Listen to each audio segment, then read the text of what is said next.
Sending an email in Zendesk is a straightforward process designed to streamline customer communication.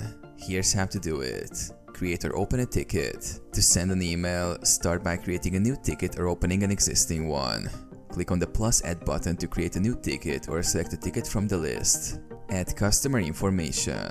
If creating a new ticket, enter the customer's email address in the requester field. Ensure that all necessary details such as the customer's name and email are correctly filled out.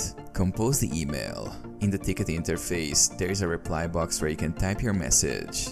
Enter your response to the customer's query in the public reply section. You can also use internal notes for internal communication that the customer won't see. Use macros for efficiency. Utilize predefined macros to quickly insert standard responses. This can save time and ensure consistency in your replies. Attach files. If necessary, attach files by clicking the attachment icon in the reply box. Select the file from your computer to include it in the email. Send the email.